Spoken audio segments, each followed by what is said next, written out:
Paula with Hillbilly Orchids. I want to let y'all know that my channel is sponsored by the Orchid Supply Store. It's your one-stop shop for anything you need A to Z orchids. Use the code Hillbilly for a 12% discount. Thanks for dropping by, y'all. Hey y'all, it's Paula with Hillbilly Orchids. Welcome back to my channel. I hope everybody's having a fantastic day. I'm filming this on Sunday for Monday.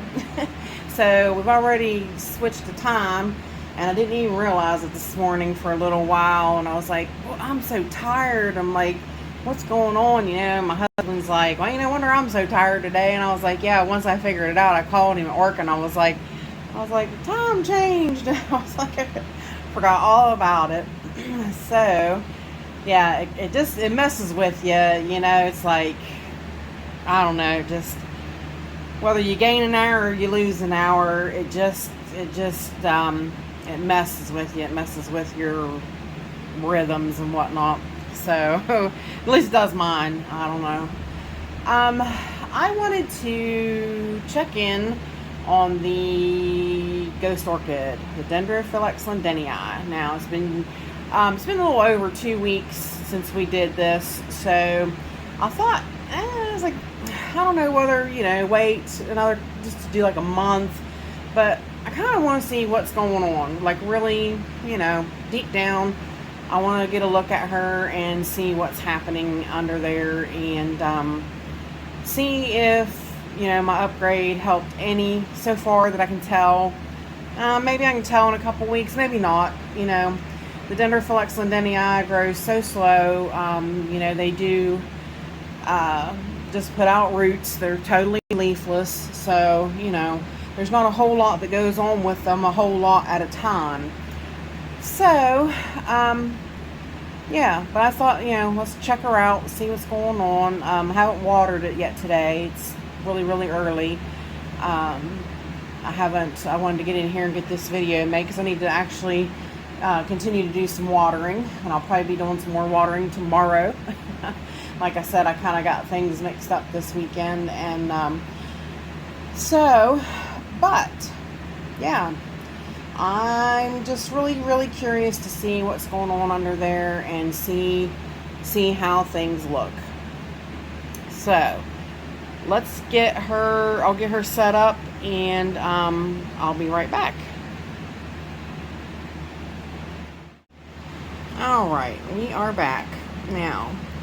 Let me see let me turn on the, can't use it while, it won't let me use the actual, what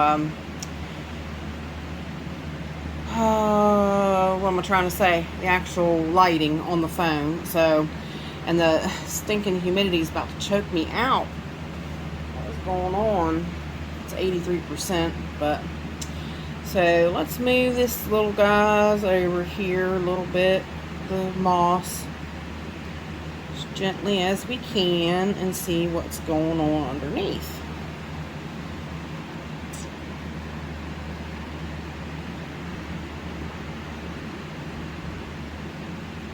So, what do you guys think? This one here is dead on this little plant, and this one's not looking so good. But of course, I was talking to Michael about it a little bit. I wanted to add some pieces onto this cork mount because the big one over here also has a root that hangs off. I don't know if you can see it right there. It's got a root that hangs off, and it doesn't have anything. And I thought about, I told him, I was like, maybe I could take little pieces of cork and super glue it in there, or get like cork wine stoppers and cut them, to fit, something to just make the plant feel secure. And he said, well, the bad thing about super glue is it doesn't really hold that long, which it don't. I've lost, I super glued these guys on when I started this mount, and I lost a few, did fall off after a while.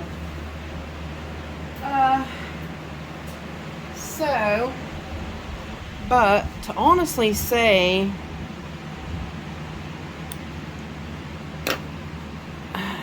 I notice, I mean, this one's got that nice new root there, which, you know, I do know, yeah, she had that one to begin with. And this big guy had this one that was coming down here.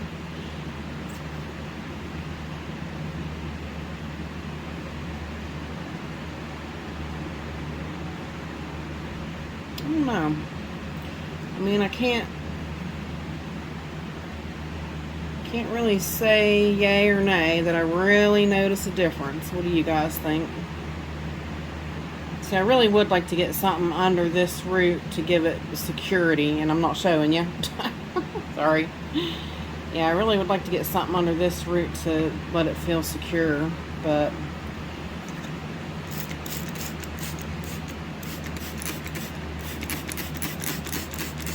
I think so far, I mean, you know, I'm just going to continue it. It's not really going to hurt anything, not going to,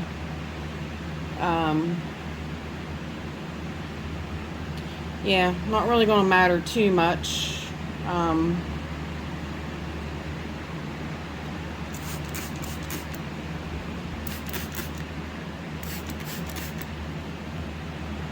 I mean, maybe we'll revisit in another couple weeks and see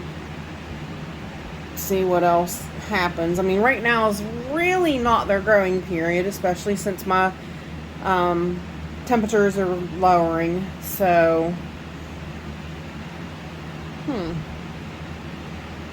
yeah, I don't know. We'll just keep it up. Like I said, I honestly can't say yay or nay that I can really 100% tell a difference. So, guess we'll just keep on keeping on. So, like I said, eventually I'd like to try, I'd like to get another flask, which, of course, the flasks have went up in price since I bought this one. This one was, I think it was like $100 for, it's $100 for like 10 to 13 plants. So, but of course, you know, they consider a little 2-root plant like this big, they consider that a plant. Which, like I said, that one was the biggest one of the whole flask, so I think that's why it's doing the best. And probably, more than likely, it'll be the only one to survive, if any do at all. But, yeah, well, so much for that update. I mean, not a lot, and it's not a big update, but I know, sorry for shaking the table, I know a lot of you guys are interested in it, and I am too. I mean, I really was hoping, not that, there's really not, with ghost orchids, there's not like a miracle thing that you can really just put on them that you notice them grow like so fast. Not like other orchids. You know, I've had so many people tell me, oh, as soon as I started the cow mag, you could just visually see them grow. And you can. That's no lie. There's no doubt about it. That's why I soaked the cow mag with my, on my coconut husk, because once you pop that plant in there, that plant has that calcium all the time, and they thrive off of that, and they really take off and they grow, and you really can see it. And like I said, you know, I've got Cattleyas that would put out one growth a year. That was it. Then I started using that, and I started using the Jack's 2-part system, and instantly you could just see boom, boom, boom.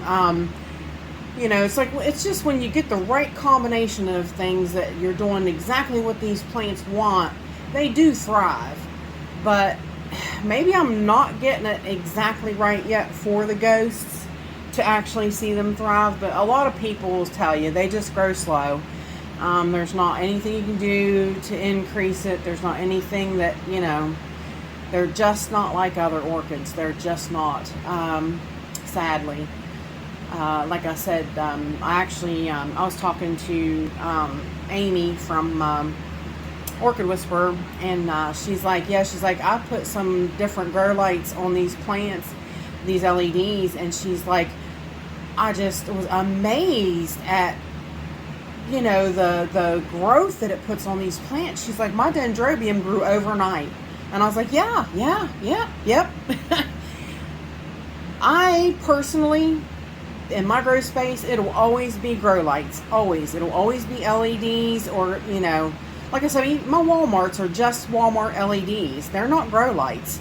But you see my Cattleyas blooming off of them. I mean, the LEDs just make such a difference in these plants. And it's I mean, that's the orchid game. It's all about light, humidity, and temperature. That's what you got to give them. If they want cold, you got to give them cold. If they want hot, you got to give them hot. If they want moisture, you got to give them moisture. If they want dryness, you got to keep them dry. It just, you give them those things that they want and you feed them correctly, you know, there's just no stopping you. I mean, it's just, I don't know. It's really, really amazing. My husband, he come home last night and he said, he was telling his buddy at work that, you know, I might get interviewed by WDTV, and he said his wife's like, I can't grow orchids. And I guess he told his wife, he's like, well, I guess you need to talk to, you know, Chris's wife. And I was like, or she can subscribe to my channel, you know.